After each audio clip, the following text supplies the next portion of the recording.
Away we go, Derek. Thank you. And you're now live. Thank you very much, and welcome everybody to this Bracknell Forest Health and Wellbeing Board. It's pleased to see you all there, all looking fit and well. I hope that's accurate. Can we begin with the usual thing, as we are on a Zoom meeting? If you keep your microphones muted until you're asked to speak, and of course when presenting you'll have your video on, and if anybody wishes to comment, etc., the hand facility is there for just so. Right, I understand Joanna's with us doing the clerking today, so I'll start with apologies for absence. I've not been sent any apologies for today. And I've not been asked to pass any on either. Gareth's there, right.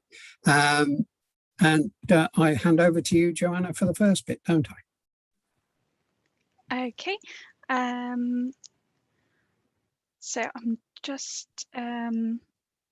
I assume you don't need me to do a roll call at all. I can take down attendees from... No, we don't bother with that's fine. an attendee. That will be a matter of record there. I think the first item on the agenda, would you believe, is the election of chairman? Yes, it is. I don't think I actually have anything to say on this point. No, so. Is to call. I think the correct procedure is to ask for a nomination for chairman. Last year's chairman, it's Councillor Barnard here, happy to propose you as chair for the year ahead. Thank you kindly. Thank you. On the basis you behave yourself, of course, but there we go. No, sorry guys, you can vote against it if you like. Okay. Seriously, you've done a good job last year. Happy to propose you if that's seconded. Thanks. Is that seconded? I think is the term. Don't all rush, folks. Happy to second. Thanks, Fiona. There we are. Bad luck, folks. You've got me again. Thanks for that. And we'll move swiftly on. Appointment of vice chairman, and in so doing, I'd like to nominate Fiona. Seconded. There we go. You didn't even get a chance there, Fiona. And that is, you are duly elected. Couldn't get out of it again. Okay. Any declarations of interest? There we are. I am definitely interested in, right. I'm not aware of any urgent items of business. Joanna, have we any urgent items? I've not been made aware of any. No, me neither. So that's two of us. Good. And we're moving swiftly on to the minutes of the previous meeting, which we've all been circulated, etc. Are we all content that those are a suitable record, etc.? Yes, I've got nods. Nobody's going bonkers. Good. And any matters arising therefrom? I think we've got enough items on the agenda today to keep us busy. No, good. Cracking on. Public participation. Joanna, I've not been advised of any questions or petitions, etc. No, neither have I. Lovely. Right, there we go. Oh, the date of next meeting. No, perhaps not. We move on to the agenda item 9, which talks of the terms of reference. And I think this is an interesting one because this may be moving the paper about terms of reference there at agenda item 9. And it says the functions, responsibilities, etc. But we're expecting announcements with the new ICS, etc., and the new integrated world that may change the terms of reference of the Health and Wellbeing Board. So I think for the processing of this item, this will be, if we are all content, for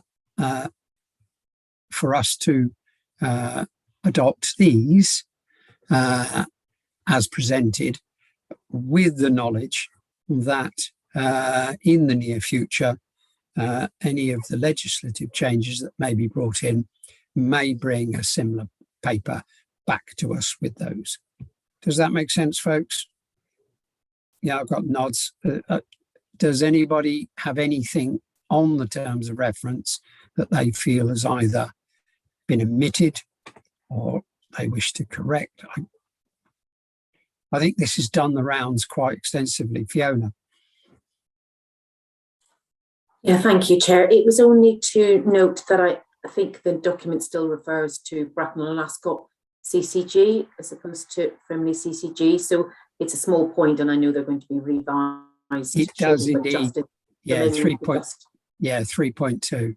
Yeah. Okay. Well, I think we do need to make sure that amendment gets made before full publication. Okay. Have we any other similar?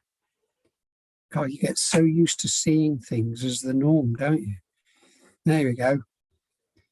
Okay. Well, with that amendment, then, are we content to move this until we get our next lot? Yep.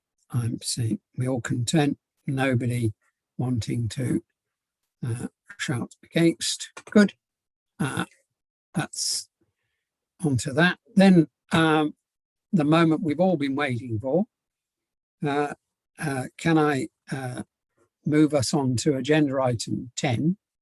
And I was pleased to invite the chairman of the Health and Care Overview and Scrutiny Panel to give us a brief update on a paper that his panel did, very relevant to the work of some of our partners and the, as it's said in our terms of reference, their duty to integrate, etc. And they've been looking at that sort of thing. So, Mike, I won't steal your thunder. Can I introduce Councillor Mike Gibson? Thank you very much for that, Dale. I'm going to give a presentation. I am aware that some of you have been through this 3 times before, so I am going to focus on the 4 recommendations to the Health and Wellbeing Board and just do a whistle-stop tour through the through our previous presentations. So thank you to Councillor Birch, and that actually fulfills one of our recommendations, which was to come to this board, which he has invited me to do so. So no more ado, next slide, please. Reasons to review: there was some worry in the national and therefore local press on the impacts on local services of COVID. So we thought, in the interest of transparency and to reassure people, or to find out if indeed there was an issue, we would go and see what was going on. Next slide, please. A number of people were involved. Some of the people on this in this meeting have been directly involved in that. And thank you to everyone that was involved. Next slide, please. Service and access. This was one of the key issues that we were. I just had a malfunction on my screen. Hold on a second. It's just where you want it. Next slide, please. So this was the impact of the pandemic. We found actually a pandemic hadn't had the impact that people were worried about. Next slide, please. Hard to reach communities. We went through a number of areas ranging from BM, LGBTQ, to see how this was affecting them. And there's a number of suggestions on how we follow up with that. Next slide, please. Health and wellbeing strategy. Now we've fed into that, and I'll come back to the. You'll probably hear about more of that in the well, you definitely hear about that because it's an extra agenda item, and how we fed into that. Next slide, please. Relationships and collaboration. This was one of the things that's not directly related to mental health, but I found very rewarding, the fact that our NHS partners, the officers and residents were all very much involved in what we were taking forward, and wanted to be a part of the scrutiny's role on this. So again, I thank you on that one. The main results that came out, the good practice. Next slide, please.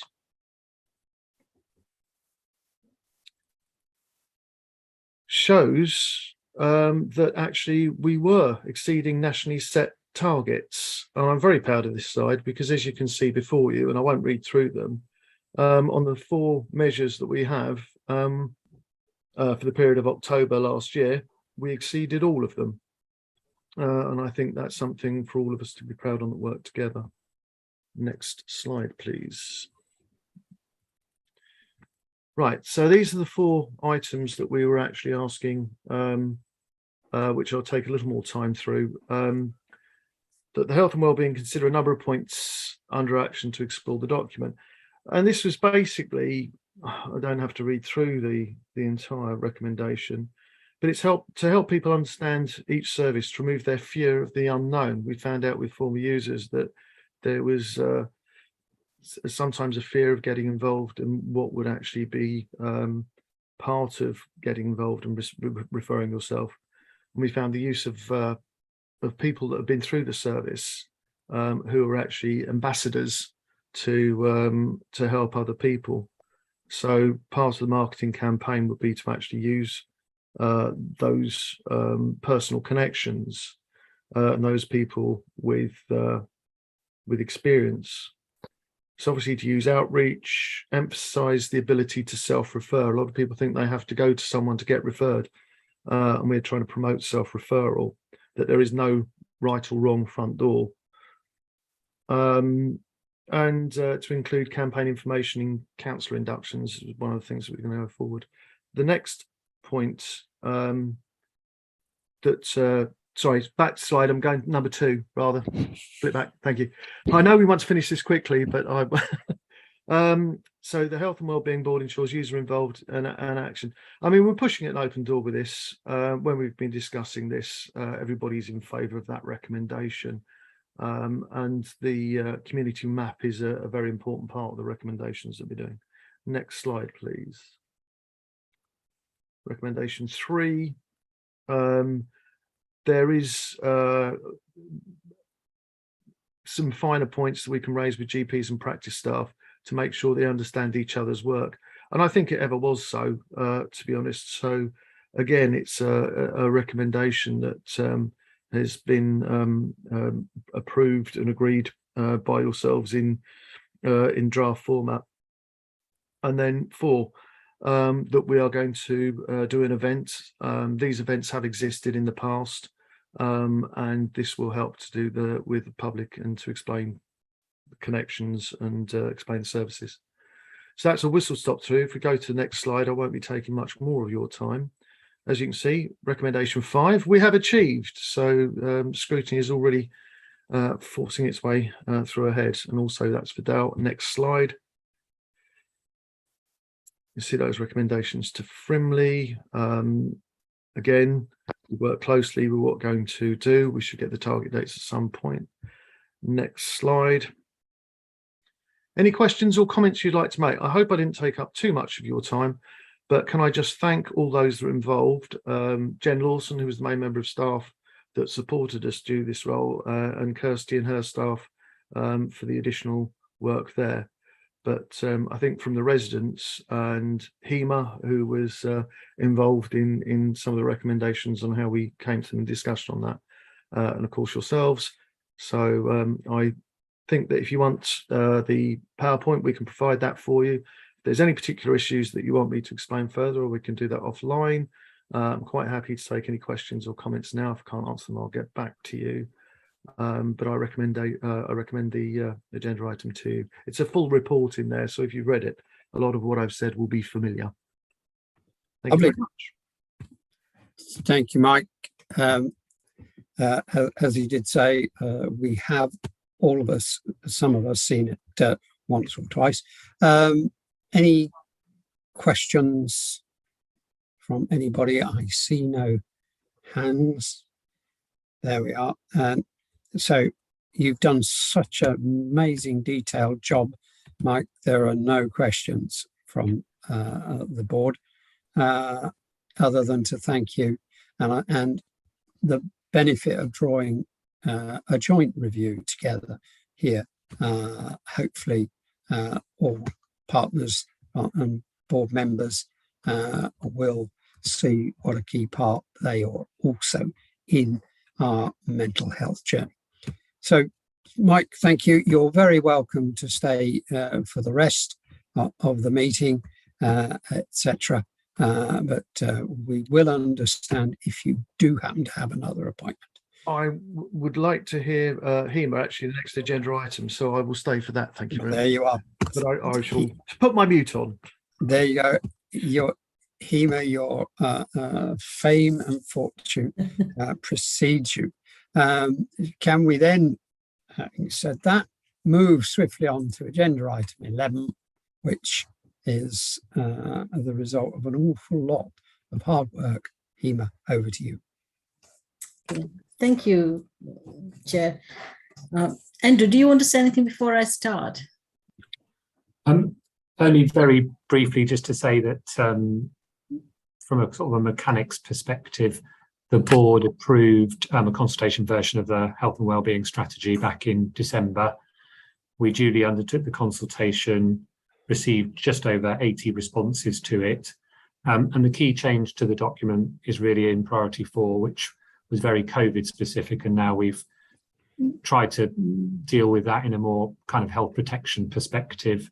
I think it's probably worth mentioning that lots of the comments that we received on the plan were very positive, and those that were of a detailed nature are likely to find their way into the sort of delivery plans for each of the priorities. Where there were very specific issues raised, which were like service specific, Hema and the team have been sharing those with colleagues so that they're able to pick those up directly. So really, the paper before you today is seeking a formal approval of the health and wellbeing strategy. But Hema, I don't know if there's anything you want to add in terms of sort of the detailed points, but that's broadly what it's here for today. Okay. Yeah, I thought I just sort of, everybody's had, I hope, had the opportunity to read the paper, and maybe just what I wanted to bring is some of the top lines, which are, I think, quite interesting, because over 75% of those who responded were quite in agreement with the health and wellbeing strategy, which in some ways does say, because we did a lot of work even prior to the consultation, working with a lot of groups, and therefore they fed into the health and wellbeing strategy. So in some ways, it just kind of reinforces that when you undertake a lot of work with different groups, the outcome is always good. So I'm just kind of reinforcing the co-production approach that the council is taking, has accepted, is quite a good way of doing some of this work. In terms of, I think, where we have had some, we looked at all the data, and what we've really felt is maybe look at some thematic responses. So some of the responses that people did feed in. So if, for those who are not aware of the consultation, we asked people what their views were in terms of whether they were in agreement with the health and well-being strategy, the vision, as well as each of the priorities. But we also gave them the opportunity to say why they agreed or did not agree. So that gives us a better view and insights from people of what they're thinking. And I think what was good is a lot of people gave very detailed views in terms of what they would like to see going forward. So what I saw was a lot of detail in terms of when we deliver, where they would also like to participate in that delivery mechanism, how they would like to shape that. So I think that's quite encouraging that we're getting people to take on board some of those things and help us shape the delivery of the health and well-being strategy. So I think that was a very big theme that came across in terms of people wanting to give some insights from their own experiences and how they can help us shape that. The other bit which came, which is about access to services, which is quite interesting, because access to services can be again grouped into different things is either there are lots of services, and as you know, in the previous item, Councillor Gibson said about there are lots of services, but sometimes people are not sure about which service, which door to knock, and whether it's appropriate for them. So sometimes when we have good services, it's about people being aware of that. So that came up as another key theme in terms of there are services, but how do we know that we are getting the right services and in a timely manner? So that came up as the second theme. And within the services, the other thing that came was, I think people's views were that there were lots of developments happening, but then do the services then cater for this development? So how do the planners and how do we look at whether we are accessing or giving impact, the health impact of the development? And we have said that we are already doing some work and we'll continue to do some work with our planners and the NHS. And we will also take a primary care needs assessment to look at the health impact of any development. And our planners are really very engaged in that health in all policy approach. So we're going to be doing some workshops later in the year to look at all those aspects. And the third thing that came in terms of this access was also leisure services. Now, some of this services had stopped during COVID, but we are reinstating, but we are also taking that on board and looking at the wider physical activity and, how the services, especially for the across the age, how do people access leisure services or physical activity? So I think that those are good points which people brought. And it's quite interesting because we normally say that people are not engaged with health, but what we are getting from people is that they're very engaged with health and they want to look at their own health and their neighbors, their networks, and some of these insights will help us to work with them to look at that. The third thing which came with services was about mental health as well. And we have spoken and worked with the health colleagues, and they have provided some very detailed response to what's happening with mental health services, the transformation, etc. So that's in the paper as well. Healthy environment was another strong element that came, and we have responded to what we are doing with health in our policies. So I think generally speaking, what the team and everybody else feels that there is a very strong agreement with health and well-being strategy. As Andrew had said, it was COVID, which we were at that point responding to COVID. So priority 4 was all about response to COVID. And people have rightly said that now we need to think about living with COVID. And so we have rewritten that in response to the national policy and living with COVID. So that chapter has been rewritten. But apart from that, I don't think there were that many elements that needed to be changed. So we hope that, we have responded fully to the consultation, the responses, either taking on board what we felt needed a major change or working with colleagues to look at how we are going to do that in the delivery plan, or how we then work with colleagues in terms of what plans they have for transformation and how that this consultation feeds into some of the work they are doing. So I hope we can then move on to the refreshed health and well-being strategy, and it can be approved in its current form now, so that we can bring the delivery plans to the next health and well-being strategy in tranches, I think in September and December, with the details of how we'll deliver the health and well-being, because people have been very supportive and said it's ambitious and want to know how we're going to deliver it. And I think we have to, in some ways, this is about us now proving that we can deliver, and we need to deliver it for the health of the population. So I'll stop there, and any questions, discussions, open to any questions or discussion. Okay, lovely, thanks. So I'm looking for hands for, I have a question myself, but I'll see if there's anybody else. Perhaps mine might stimulate, because it's a question that probably Fiona's more likely to respond to. We modified the bit about COVID in the strategy, but very recently, like last week, the week before, I was sat with a friend who has long COVID and isn't very well, and it comes and goes, etc., and is having a negative impact on her life and her family. And I understood from her that when she went to a GP, they weren't altogether aware that there was apparently a long COVID clinic, and that there are now allocated physiotherapists that deal with long COVID issues. Now, I know this is a bit out of left field, but I'm linking it to the delivery part of the strategy. How will we allow people to understand that those that do have, and I know Gareth was going to come in because I think he knows the person I'm talking about, how are we going to look at long COVID and then ensure the machinery is there to assist people? So I don't know whether that's Hema or Fiona wishes to take that. Thanks, Chair. I think there's a couple of things, and I will probably need to seek some help from my friends, including Hema. So I think in terms of the service that's already available, clearly we need to do more to make sure people understand how to navigate that, particularly clinicians, so they understand how to connect individuals who they suspect have long COVID into services that are available at the moment. I do think, however, there is still quite a lot of the impact on communities emerging. So I'm not sure we fully understand as a country the impact that COVID's having on the population as a whole. And the science around long COVID is still emerging. So there is a service, but I suspect there's a demand out there that's not yet being met within those services because we don't yet identify some of those symptoms with long COVID.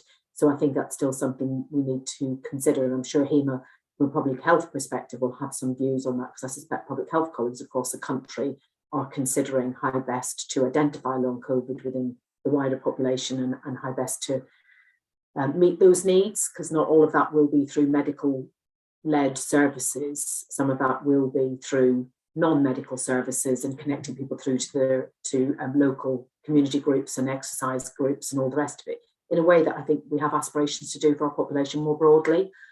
So I don't know, Hema, do you want to come in on that? And Jane and Alex may have further they want to contribute to the service aspect of it. Yeah, so in terms of a population health perspective, you're right, there's evidence emerging and there are now definitions. So the first thing was about, do we have a clear definition on what long COVID means? And they have come up with a definition in terms of long COVID. There is also some work going on nationally in terms of estimating long COVID. What proportion of people are having long COVID, and the ONS survey, I think, is giving us good estimates in terms of what long COVID is. So the surveillance bit, it's very interesting. This point has been brought up. The surveillance bit is now moving into obviously two aspects. One is any variants with other the new variants, and the other bit is about long COVID.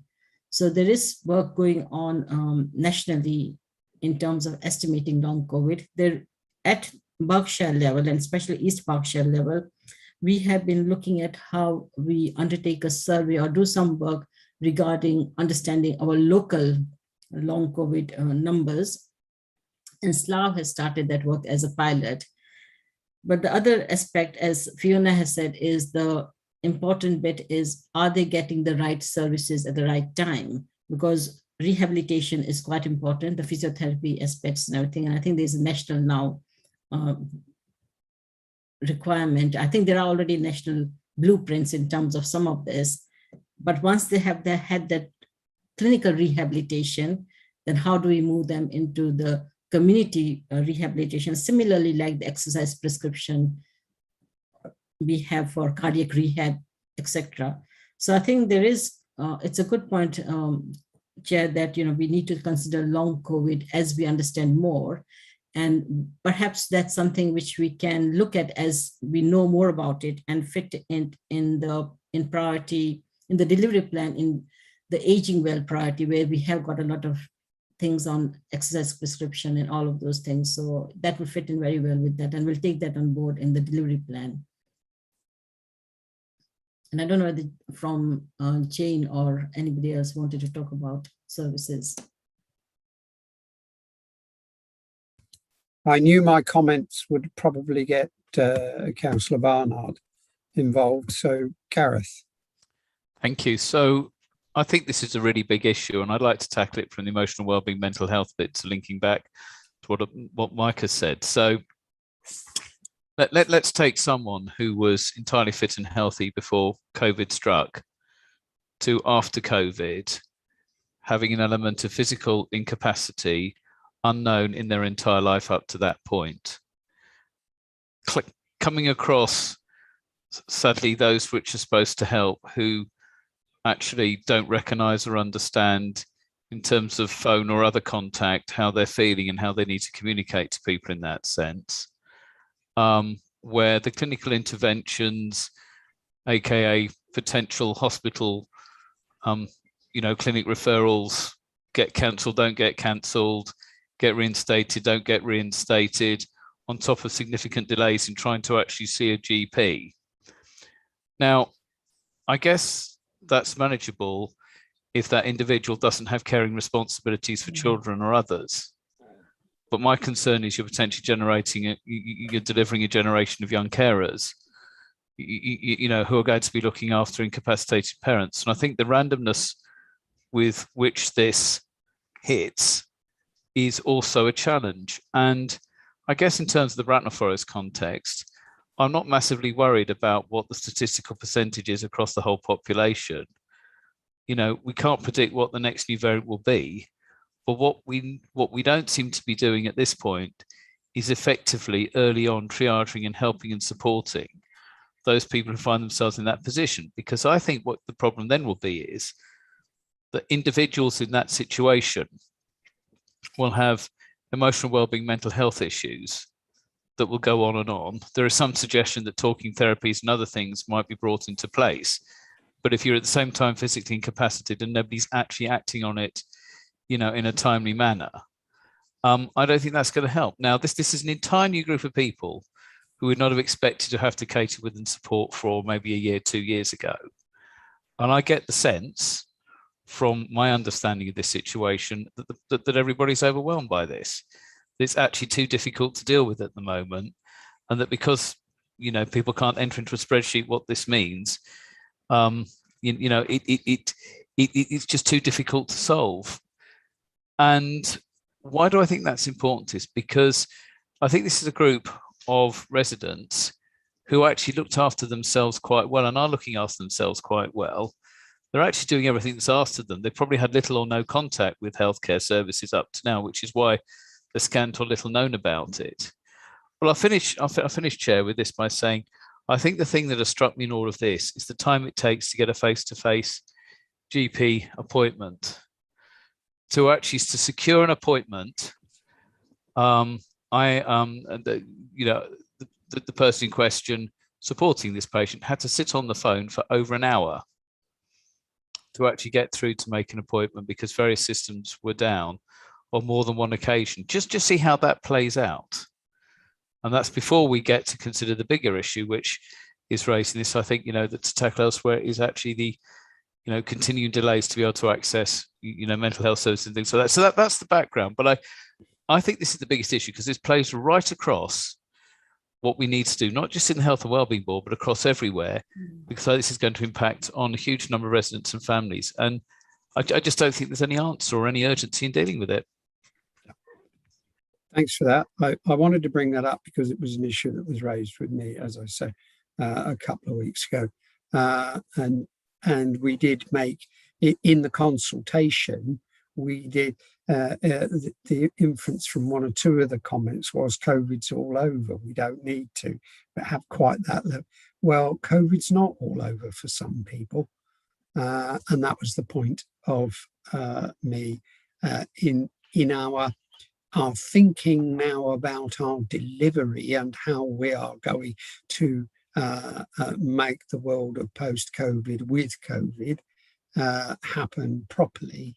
I don't want us leaving COVID behind or not having a proper plan somewhere in our delivery plan. So that's hence my point there, and thanks both for your inputs on that. Are there any other questions or points on? Good. Can I then ask that we approve the health and wellbeing strategy, which is, nobody is wanting to speak against that. So that is, in my view, unanimous in terms of we now have a health and wellbeing strategy. And as that is one of the primary functions of this board, I'm feeling particularly good about that. And of course, the team, HEMA and people and other partners, CCG and Frimley, and everybody that's been part of getting it to the point now, just a big thank you and a big well done. And however, as we just commented, the job starts here, or the job never ended. It's ongoing. I think it's going to be in the new life of the Health and Wellbeing Board. I think it's going to be monitored, and I think partners are going to be held to account a lot more. I can assure you that I see my role as chairman as driving the strategy rather than allowing it to happen. So there you go. I bet you wish you hadn't voted for me now. There you are. Well done. Congratulations, everybody. We have a health and wellbeing strategy. Can I move us on then to the next item on the agenda, because which takes us on to the ICS update. Oh, and by the way, I do apologise. They always phone when you're speaking. Tim Whedon did tender his apologies via me, and I forgot. So can I ask Joanna to record that Tim, because he was going to be part of this update, but he can't make it. So he did, and he did tell me that. So I'm guilty of not passing on his apologies. So are we opening with Andrew? I see a hand up. Yeah, sorry, Dale. In the chat, I think we've been asked if we could do agency updates before this item because we're waiting for someone to join. Oh, right. Yeah, no, I didn't see the chat. Thanks for doing that. Thanks for giving. Can we do it? Yes, let's do the excitement's bubbling up now. So, right. Agency updates. Is that Stuart, as in Stuart Lines, were you wanting to give us a quick update? Hello there. Hi, thank you, Chair. Yes, I think just generally there's work progressing with how the shared team works across the three authorities. We're developing strength, particularly around health intelligence, which is a key aspect of the public health function. And I think as part of that, we're clarifying the relationships between each of the three authorities in East Berkshire and also with the ICS in terms of how we work jointly, and also with our partners in Berkshire West. So that's an important element of work. There's a whole range of work, as ICS colleagues will know, around delivering the living well and starting well priorities, much of which relates to and supports the actions in the health and wellbeing strategy. They're probably the highlights currently, but happy to take any questions on how public health is working across Bracknell Forest and the other authorities.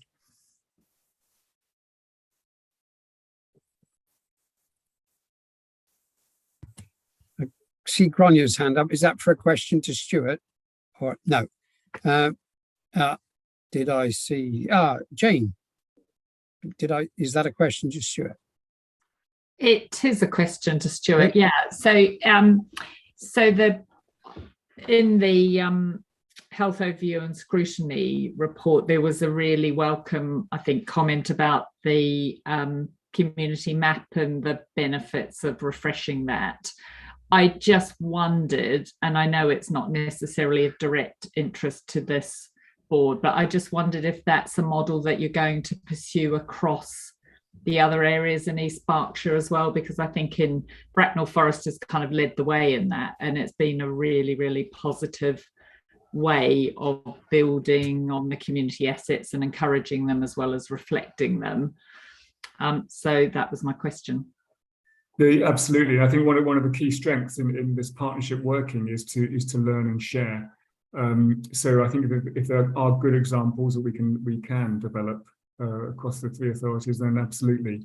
Community assets are absolutely crucial in supporting behaviour change more broadly. Working with communities is absolutely essential. So yes, it's something we could look at. Okay, thank you for that. Anything else for Stuart? No, Stuart, thanks very much for that. Grania. Yes, thank you, Chair. It's by way of partner update that you invited in. So Yeah. In relation to adult social care, firstly, so we supported the system over the 4-day bank holiday, and from a hospital perspective and into the community, demand wasn't was within within tolerance. It didn't put the services under too much strain. We supported as required, part of the planning and then subsequent debrief. So just wanted to feed that back. However, the emergency duty service for our 6 boroughs was very, very busy across adults and children, and especially mental health.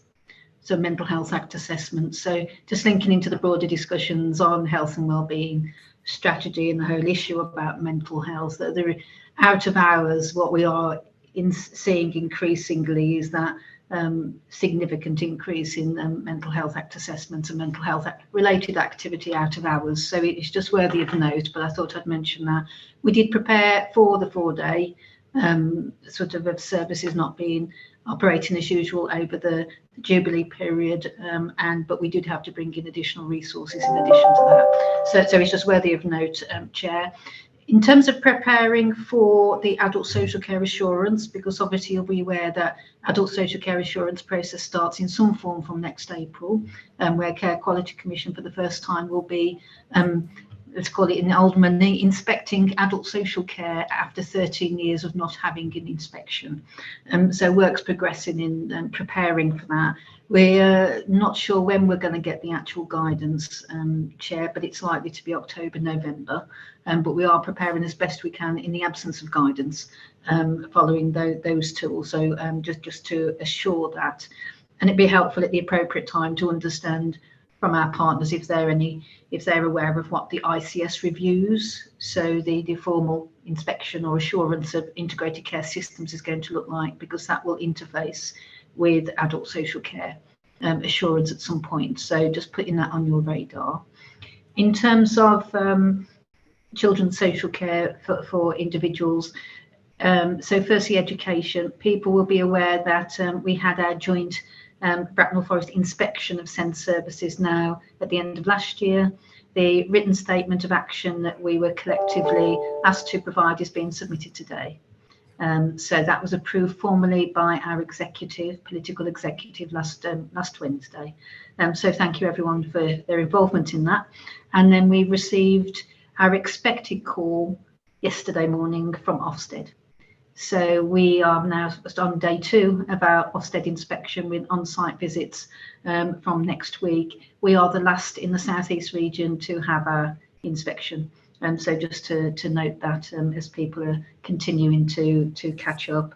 And on the education side, work continues with our education leaders. We're going to have sessions preparing for looking at forthcoming legislation. So work's progressing in that area too.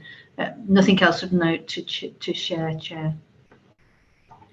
Okay, well, that was pretty noteworthy. I like the call for us partners who to give each other a heads up on when their own inspections are due.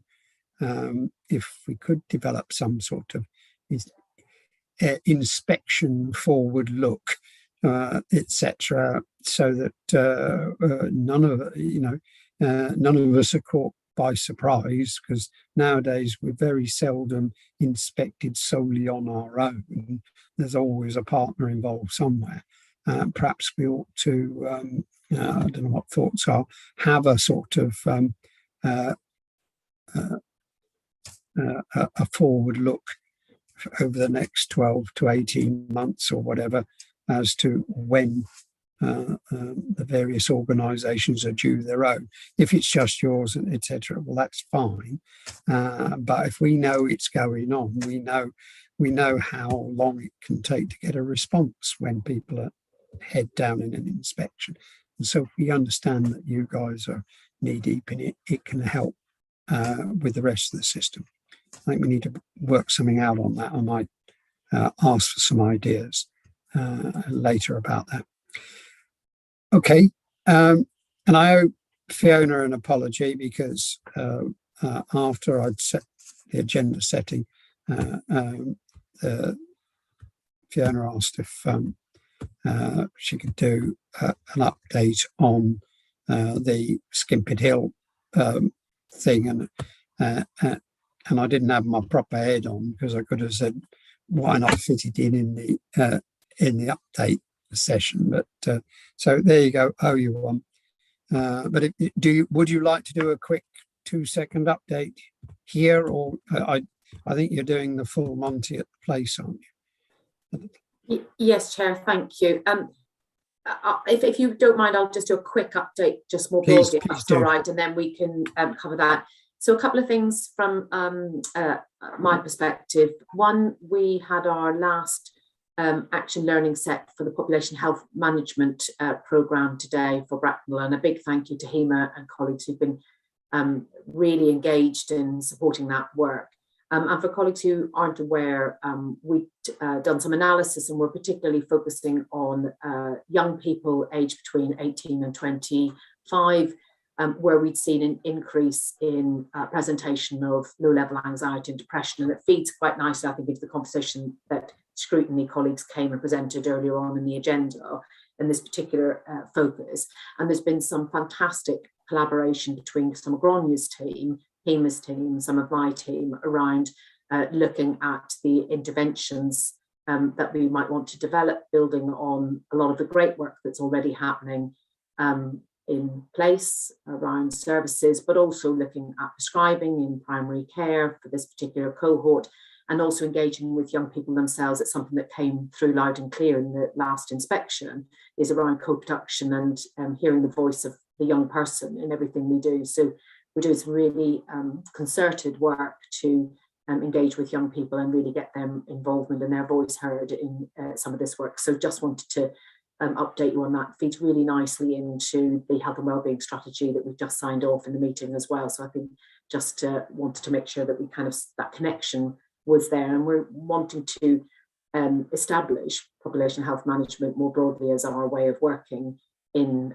Bracknell Forest, support from Hema's team, the system analytics team, and engaging with all partners. So you'll see some more of that, I suppose, approach through the Place partnership, hopefully feeding through into conversations here, Chair, just really ensuring that we understand our communities and are focusing on those areas of specific need within our communities.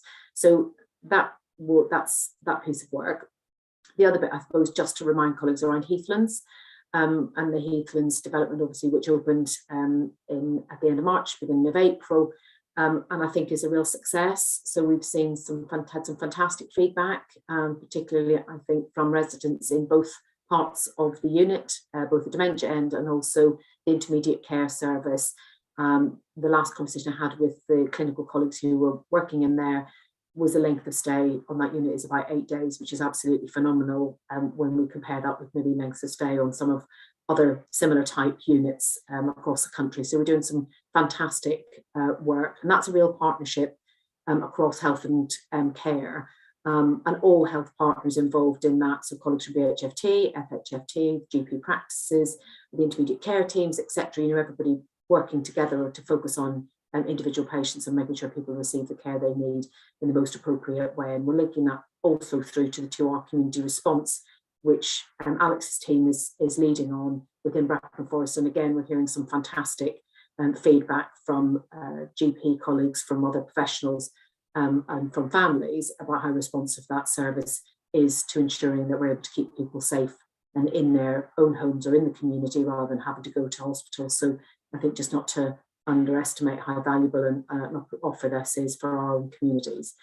And then lastly, for me, Dale, the town centre development. So colleagues will know, I think because we've discussed here previously, that there is a wider estate strategy for the ICS, soon to be ICB, where we bid for some money about 5 years ago now. Jane and myself were involved in those bids back in the day. And we're starting to see some of those plans coming to fruition. The ambition being to develop integrated care hubs within our places to support integrated working, bringing care closer to our communities and really allowing us to address some of the estate's challenges that we face within each of the places with some very poor estate. So we've got some plans being developed for the Bracknell Town Centre area. They are fairly, I would say, early days, but we'd hope to bring more information on that to the next one of these meetings. And we're going to have a more in-depth conversation at the place partnership group tomorrow afternoon. So I just wanted to touch on that. And as I say, we'll come back and have a conversation in a bit more detail in due course, Chair. Thank you. That's all from me. Okay, lovely. Wow, got through a bit there. Well done. Thank you for doing that. I was thinking of doing an update myself, but I got Phil Bell is on the call, and I was at a function last night. I was asked to speak at the ARC celebration of their award, and so Phil, I wondered if you wanted to give a quick update on the ARC and their award, but how we celebrated it. Indeed, yes, yeah. I mean, primarily, thank you very much, Chair. Primarily was a celebration of thanks, I think is the best way of describing last night. The ARC, of course, in receipt of the Queen's Award this year, which was really exciting and very welcomed, I think, for the invaluable contribution that charity has made and the many hundreds of volunteers that have been mobilised to support the COVID response locally. And as I say, yesterday was an opportunity to give thanks to the ARC and to the many volunteers that have contributed their time to that particular cause. Thanks for that. It was some of the numbers that I thought were amazing. 32,000 hours of help. I mean, yeah, we just do that. You know, one day I'm doing this, the next day we're doing that. And there was this total, yeah, well, that's what we do type thing. They did over 16,000 essential tasks for people in the community. And, you know, from all sorts of things like dog walking and picking up medication and so on. 4,000 pharmacy deliveries were done during the time, and then they asked the doctor that had been in charge of the vaccination centre at Waitrose and they gave a presentation, and it just rolled off the tongue. But when they said, "Oh, we did 180,000 vaccinations at the Waitrose site alone," I mean, I just hadn't realised it, and the doc corrected me. From my speech, because I'd said that the volunteers, whilst not actually saving lives, had certainly been key life change. He totally corrected me. He said, no, they had saved lives. directly saved lives. And I was very happy to be corrected, I can assure you. But they added a piece to the information they gave that I had not realised, and perhaps partners don't realize. But apparently, the Frimley ICS was the greatest deliverer of vaccinations in the country. Now, I didn't know that, and you're not telling people about that. You know, hide your light under a bushel, etc. But that I thought that I didn't know that. I do know it now, and I can assure you I will be telling people that not only did all the partners step up, and the council and the voluntary sector step up, but we all pulled together and we showed it again, folks. So I'm not bragging, I'm just hugely proud. Now, we're waiting on Sam, I believe, for the next item, but I don't know whether there's anybody that would want to and guess what we have? Yeah. Apart from the fact they won't let me let him in. He's here. Well, there you are. Perfect timing. Well, perfect timing.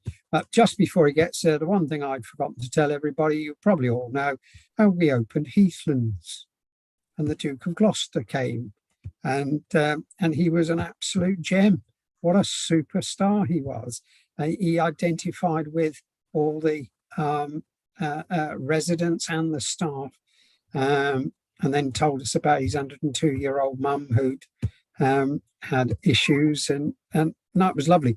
That was about coming together and joining up. So and all the residents were absolutely. Oh no, there was one old boy was grumpy because they hadn't allowed his wife to visit on that day, but never mind. But apart from that, Sam, good to see you. I'm going to pass us now over to you for an ICS update, if you please. Yeah, thanks very much, Dale. Nice to see you as well. Hi, everybody. I think most people know who I am, but by way of quick introduction, I'm Sam Burrows. I'm the current ICS Programme Director and future ICB Chief Transformation and Digital Officer. I've been asked just to come along and give you a brief update. I sent some slides through to Derek in advance, so hopefully you've got that in your paper bundle. There was a fair amount of detail in there, Dale, so it's not my intention to present through those slides bit by bit, but rather just to give you a brief verbal update on where things currently are, and then really happy to take any questions that people may have as a result of that. So since this committee will have last met, I suppose the main headline will be that the Health and Care Bill is now the Health and Care Act 2022, and it means that the statutory reforms to the NHS and care services and the establishment of ICSs, which we've been talking about for quite a long time now, have now hit the statute book, so have been made official. We are expecting to receive a secondary legislation establishment order for the 1st of July, which is in 3.5 weeks' time. And at that point, these changes will come into effect. So a really major milestone in terms of the national context, which allows us to progress all the work we've been doing together over the last couple of years to make that a reality. There's clearly lots of work going on in preparation for that, and we are fully on track for that establishment. We have new statutory bodies being created, which the Integrated Care Board is one of them, which will replace the current CCG. And we also have new statutory committees coming into effect as well, which is the Integrated Care Partnership, which is a new construct for the NHS and local authorities working together, complementing the work that health and wellbeing boards currently undertake. So lots of preparatory work to establish those. There is much still to do, which goes beyond the 1st of July, as you would expect. So further development of what it means to be an ICS and how ICSs work effectively as partnerships of public sector bodies together. That work will continue onwards with a very significant focus in particular on the development of place and place-based operating. And that will be a big focus for the rest of this year and then beyond into 2023-24.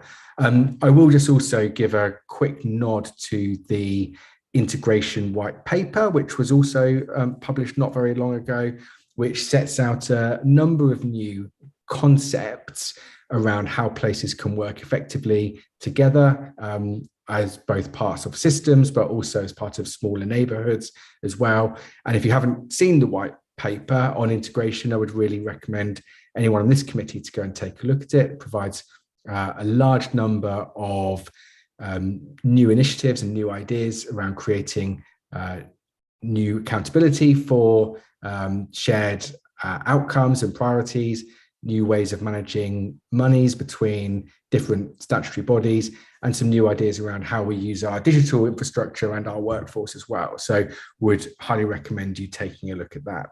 I think those are the main headlines for where we currently are. Like I said, there's quite a lot more detail in slides for those who want it, but really opportunity to take any questions that people may have at this point and open it up to other people in the committee. Okay, well, you've had the invite, fill your boots. Come on, folks. I've got all the slides. They haven't curtailed the use of boards. I've never seen so many boards. I'm going to be interesting to understand how we're going to learn of the dynamics in terms of reference and accountabilities, because that's my big thing. The more boards you put in, the more Teflon you apply as to be able to say it's not me, Gov, it's them. And so I'm going to be myself quite keen to understand how we find the place where the buck will really stop. Does that make sense? It's not a clear question, but I still can't find in the interesting and colourful drawings where the buck stops. Yeah, I think it's a fair comment, Dale. It's probably a theme from our conversation that we had. Yeah, not so long ago. Yeah, which was a really, really helpful way of developing a lot of the thinking that's gone into this piece of work. So I think a couple of thoughts, not necessarily directly in response to that, but just to add to what you said. One is, I think we've all been around enough to know that work doesn't happen through boards. Boards are there to provide some framework and accountability and direction, but the work happens outside in partnership between colleagues. And it's important that we don't find ourselves distracted by boards and committees, and we actually do carry on delivering together in the way that we know we can do. And you referenced a couple of lovely examples just as I joined of things that we have delivered together over the last few years. And the second is just to bring it back to that white paper, which I think is a key theme of, I think it's chapter 3 in there, which is all around where does that shared accountability actually lie, both at place and at system level. And that's something we need to keep working on together as we work out how to make this all a success. But I think it's a question of forward progress rather than having to reinvent something, because this is building on things which we've been doing very well for a number of years now. Okay. Right. Well, I had chairman's privilege and got the first dig in. Anybody else, although I suppose most of you have been actively engaged with this? No, that's good. Well, Sam, thanks for putting the extra effort in to get here. I think Fiona's got her hand up. Fiona's not letting you get away. I have to put a physical hand up, sorry. Should have, maybe my hands. I've just seen it. I've just seen it. Very small. It was really about building on that, because it's one of the conversations that I think you missed. Hema had asked a question earlier, which I think probably plays on from this, which is around the role of the Health and Wellbeing Board alongside the ICP. Yeah. just really whether you could explain that maybe in layman's terms, Sam, how we might expect that relationship to work in practice, because we were reflecting on some of the similarities in terms of the different, obviously the different scale of responsibility or accountability for populations, but we're talking about the kind of, you might mirror some of that through the Health and Wellbeing Board for local populations. So what we're just trying to understand was how those two sets of responsibilities, accountabilities synergize, I suppose, in that. So that was the bit I think where maybe people's heads start to hurt a little bit on that. So maybe you could explain what you maybe understand that relationship could look like.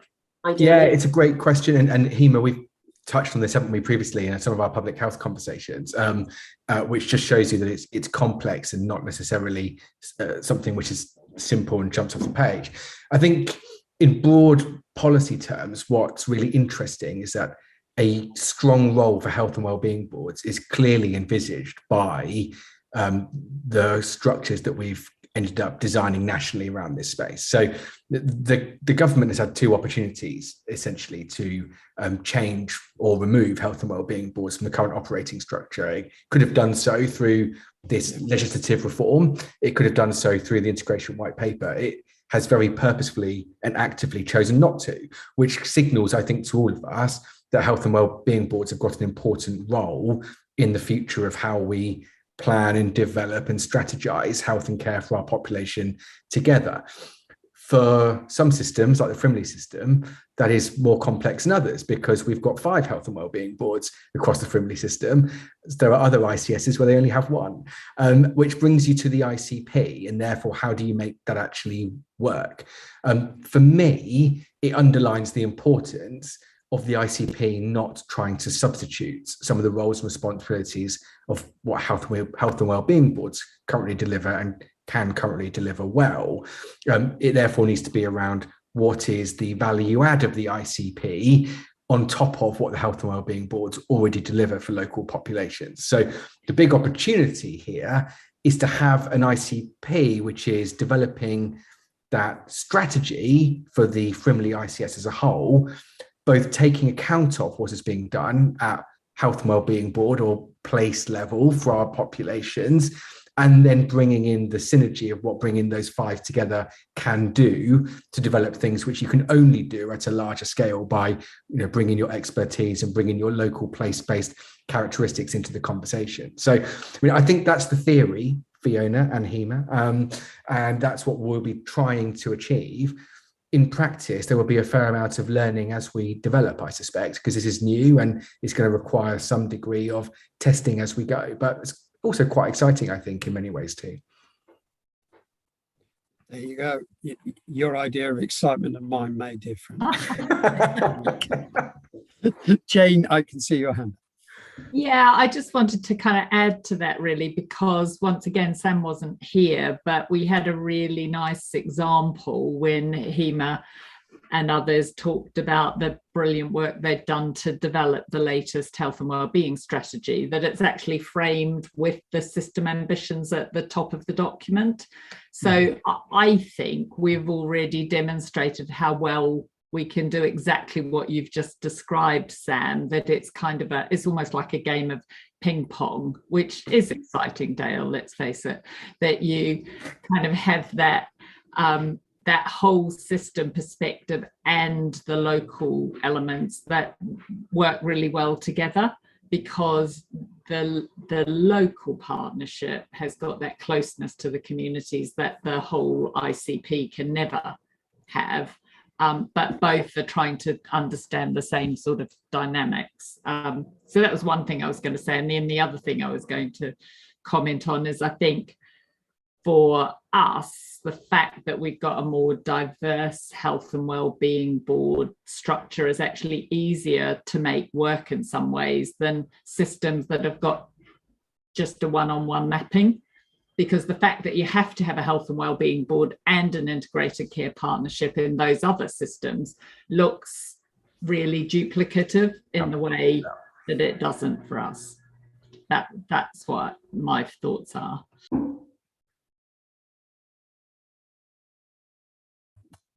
Thanks, for that. Anybody else wants to exercise any, or should I say exorcise? Anyway, any of the points that we've heard? No? Okay. Well, look, folks, I think that technically brings us to the end of our meeting. And I think we've got through an awful lot on this agenda. And I hope I've got my Jubilee tie on, by the way, just so that you're all aware that I'm still celebrating the Jubilee. And with that note, can I thank everybody yet again? And the next time we come together, Sam, it will have all been and happened, and we'll be in the middle of it. So let's see if you were right, shall we? Bye, everybody, and thank you all very much. Thank you, Chair. Thank you. Thank you. Bye. Thanks, everyone. The stream has finished.